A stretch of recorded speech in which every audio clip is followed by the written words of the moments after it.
I have now had the opportunity to be fully briefed with the details of the unprecedented events that took place in Christchurch this afternoon.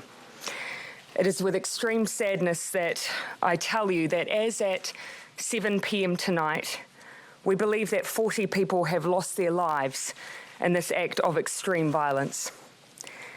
10 have died at Linwood Avenue Mosque, 3 of which were outside the mosque itself. A further 30 have been killed at Deans Avenue Mosque. There are also more than 20 seriously injured who are currently in Christchurch A&E. It is clear that this can now only be described as a terrorist attack. From what we know, it does appear to have been well planned. 2 explosive devices attached to suspects' vehicles have now been found and they have been disarmed. There are currently 4 individuals who have been apprehended, but 3 are connected to this attack who are currently in custody. One of which has publicly stated that they were Australian-born.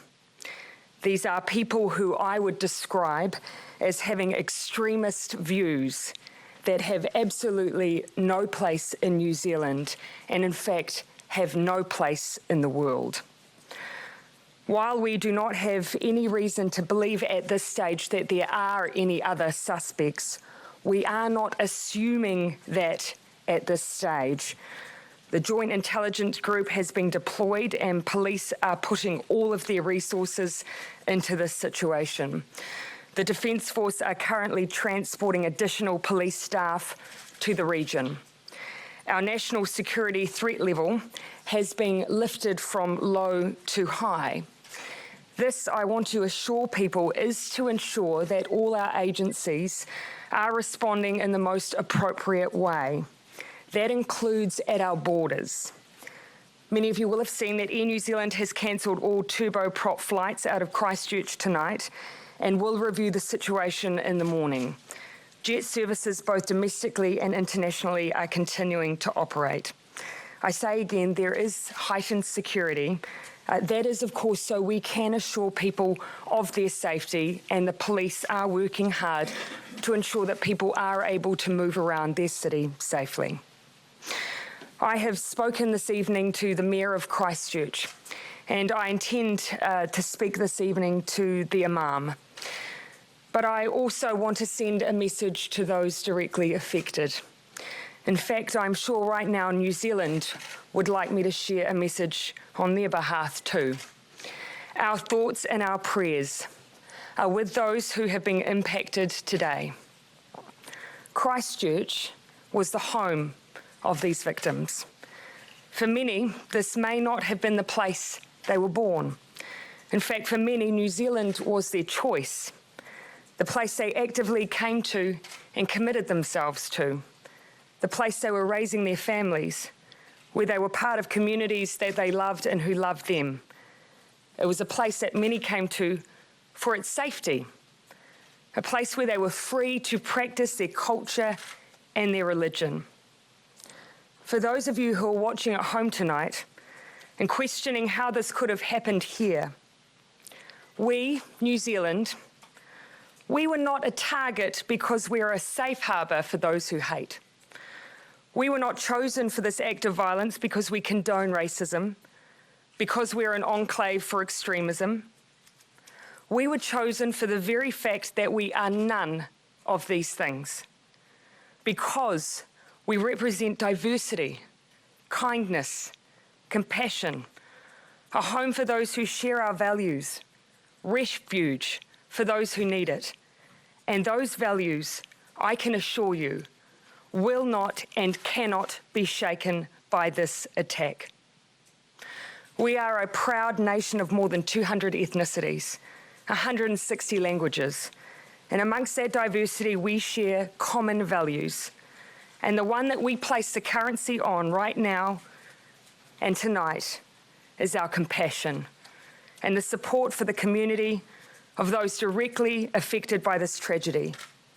And secondly, the strongest possible condemnation of the ideology of the people who did this. You may have chosen us, but we utterly reject and condemn you. Prime Minister, how did the perpetrators of this slip under the radar of the SIS and the GCSP? What I can inform you of this time that those that, as far as I'm advised, currently in custody were not on security watch lists.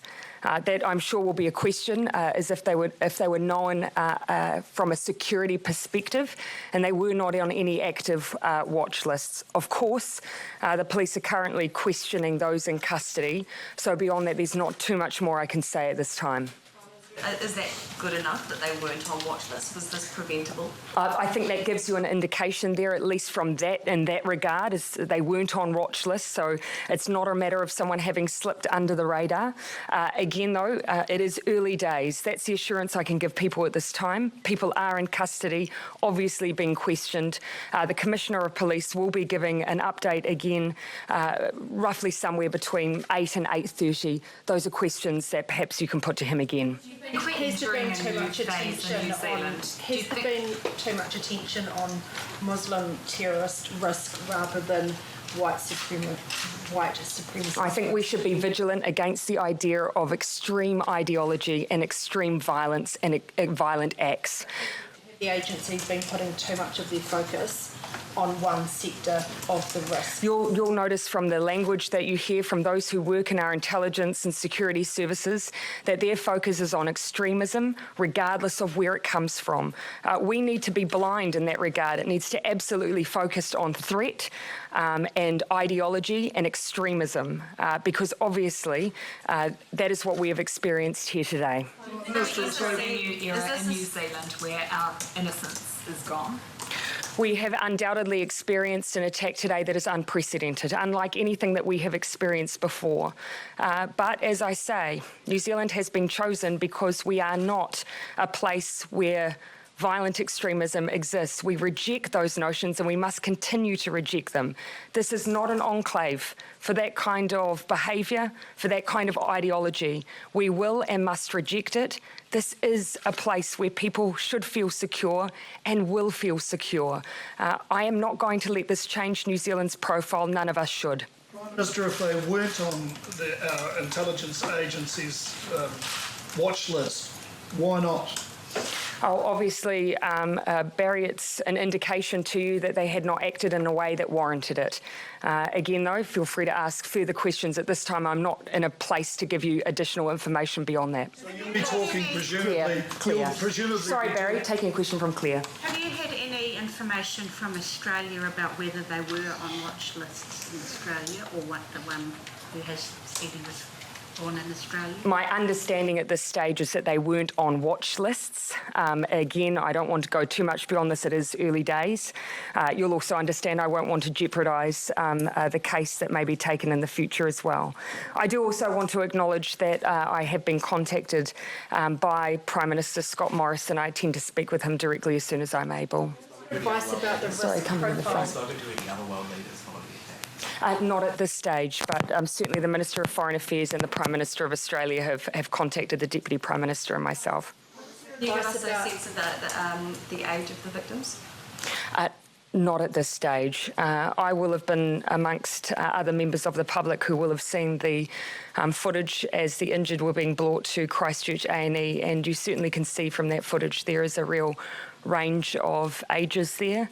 I imagine that these would have represented particular brothers, fathers, sons. Killed? I haven't had a breakdown at this stage. Sorry, it's not information I can share. What is your advice at the moment about the The risk? Australian man clearly has a very, we now know he has a very prevalent online presence, and it seems like it's been, steamed back for a couple of weeks.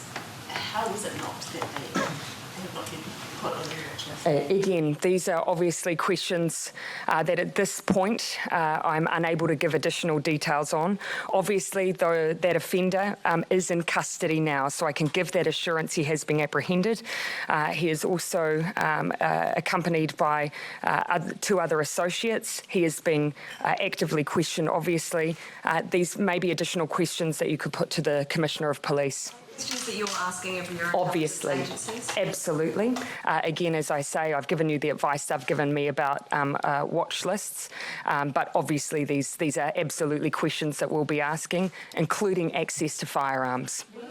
What is your advice about any ongoing risks in either Christchurch or other centres, and what is the advice to people out there who still might be very worried about the situation? At this stage, I'm certainly asking people to continue to follow the advice of the police. Yes, we have apprehended, there have been 3 individuals apprehended. However, the police aren't taking for granted that there may well be others that may need to be brought into custody. They've got no reason to expect that, but they haven't ruled it out. So please, in the meantime, continue to listen to police advice. But I also want to give assurance to people. The police are obviously incredibly active on the ground. They are bringing in additional police officers. The Defence Force are bringing them down. So just listen to the advice that's available to you. But we are ensuring the security of those who are moving around in Christchurch at this time. The 4th person that was arrested, Prime Minister, you say this one principal had 2 associates. Yes. The 4th person, what have they? They're not connected. They're not directly connected to the attack. Arrested in Christchurch? Sorry. Are all the arrests in Christchurch? That is my understanding, yes. Can you tell us why they've been arrested? In connection to the attacks today, or the individual that wasn't. That would be a question for Commissioner Bush. I'm not sure if that's something I'm able to share, but they're not anyone who is a threat to the public. Think about the relationship of those arrested have to one another. Do they share the same ideology, or what is their... Certainly that is the assumption that I would make at this stage. We've seen from one of the offenders that they have publicised their ideology. I have no reason to assume anything other than that those others who have been arrested would subscribe to the same ideology, which I can only describe as Are they New extreme. Zealanders? What's your plan for visiting? I'm not in a position to give away additional details on their citizenship at this stage, Barry.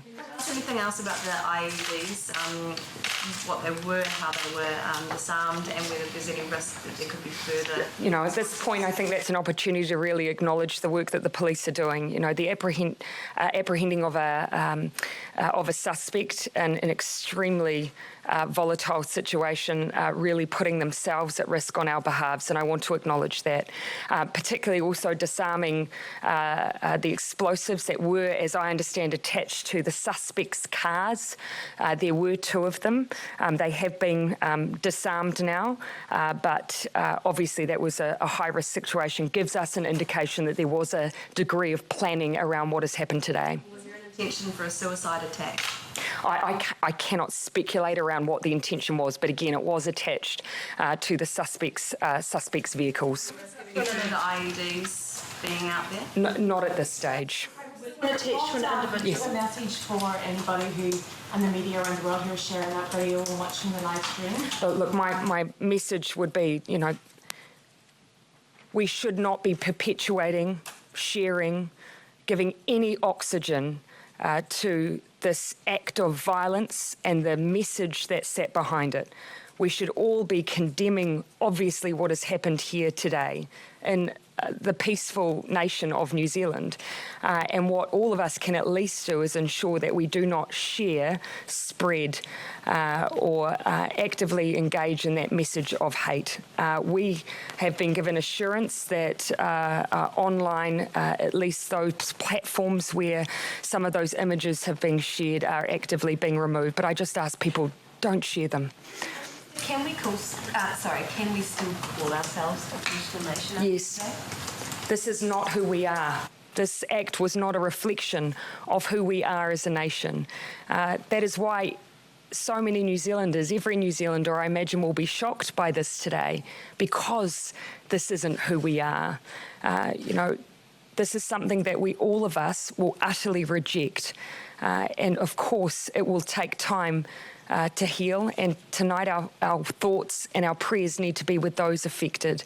But I'm sure, of course, that all of us want to retain the identity we have as a nation, because that's why those who live here live here. Prepared as Prime Minister for this to happen in New Zealand? Of course, our agencies always need to be prepared. We need to be vigilant. We need to ensure that if we have an act like this on our shores, that we respond quickly to give assurances to the public that we can protect them and that their safety is top of mind. So we are always prepared. Are we personally prepared for these things to happen? An event like this, of course, is always a shock, but for our agencies, we were ready. In other countries around the world where they've seen attacks like this, there have unfortunately been copycat attacks or kind of follow-up attacks. Is that a concern in New Zealand? We must always be vigilant. Obviously, we've lifted our threat level from low to high. That's, of course, so that we can continue to give assurance to the public around their safety. It means we've heightened our response from our agencies at the border, at the airport.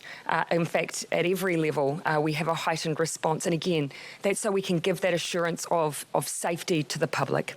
Is doing enough in the, our agencies doing enough in the lead up? Certainly, as I say, of course, events like this, we always have preparations in place, and of course we'll always be working to ensure that we've adequately responded. Christchurch. Yeah, I'm very keen to travel as soon as I can, but of course within reason, taking advice from the police around when I can do that in such a way that doesn't interfere with their operational work. My hope is that at the very latest that I'll be down there tomorrow. You'd heard from Scott Morrison. Are there any world leaders around the world that have contacted you in the wake of this attack? Look, some of that may have come directly to the Ministry of Foreign Affairs and Trade, but at least I know directly, certainly from Australia at this stage. Often messages are conveyed via social media as well, and I'm sure everyone would want to thank them for their thoughts and their offer of assistance. Confirm that there was an IRD at the hospital, whether there were any shots fired or whether that was ever a shooting scene? No, I haven't had any information that that confirms that at all. No. That there was an IED found on an individual? No, I cannot confirm that. Do feel free to put that question to the Commissioner. So presumably you'll be having more meetings with our intelligence agencies to find out just what went on and why these people were missed. When are you going to be meeting with them again? Look, I expect I'm likely to reconvene with them again this evening. You'll appreciate, Barry, that at the moment our immediate response is on ensuring the safety of those in Christchurch, ensuring that the police have everything they need from an operational perspective to secure the areas and be assured that everyone who should be in custody is, acknowledging that they have moved extremely quickly to have those individuals already in custody. Of course, we will continue to look at the details around the suspects and every element of this attack, but tonight it's about securing the safety of others. Can you please clarify how many gunmen or gunwomen there were in this attack? At this stage, again, as I say, 3 have been arrested. We have no reason to suspect at this stage there were others, but we haven't obviously ruled that out at this stage. Did they all actually use firearms? I cannot give you 100% assurance of that, but certainly all 3 are connected. Will you be getting any additional security, or will there be any additional security at the Parliament? Look, at this stage, obviously, I'm one of the members of Parliament that always has a security detail with me. Obviously, at the moment that we were informed of this situation, there was a slightly heightened presence, but I expect that soon that will probably resume back to my normal presence. Just back on the previous question, it was separate offenders at Linwood and Hagley? It was separate offenders who, look, I can't give specifics around who was directly involved at each mosque, and nor am I sure at this stage that that's detail that we're sharing. Do feel free to put the question to the Commissioner, though. Can I just clarify? Yes. You might have answered this before, but police didn't have these people under active investigation or had them were aware of them? That is my understanding. Kiwis across New Zealand who want to do something for the Muslim community currently, but Sorry. do you have any advice to the Kiwis across New Zealand who want to do something for the Muslim community currently? At this stage, advice has been given to those who would usually wish to worship at their local mosque, that for the time being, they're being asked to just not to congregate there. But in time, my hope would be that the outpouring of compassion and support that I know New Zealanders will want to show it to them. Show it to the members of the community who sought to worship safely and who were the victims of this attack today. And I know New Zealanders will want to do that. Hannah is Australian born, but do you know how long he has been in New Zealand? My understanding that it is a relatively short period of time since last entry into New Zealand. Again, I don't want to get into too many details around that because that's still an emerging picture. Nationality watch list, we do know that he didn't have any prior convictions? Sorry. So if he wasn't on any... What I'll say at the moment is that they weren't on a watch list. Again, I'm cautious around how much more I say, given that we have individuals in custody and I don't want to jeopardise the case. But that may be detail that the Commissioner may be willing to share.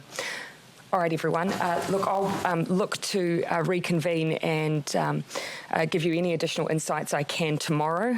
We'll be keeping everyone updated. My plan is to get to Christchurch as early as I can and as soon as the police are happy for me to do so. The bomb scare at Britain Mark, do you know if that's connected in any way? No, I certainly can't confirm that. That's nothing I've been briefed on. We'll make sure that the Commissioner is able to give you information as soon as possible. Thank you, everyone.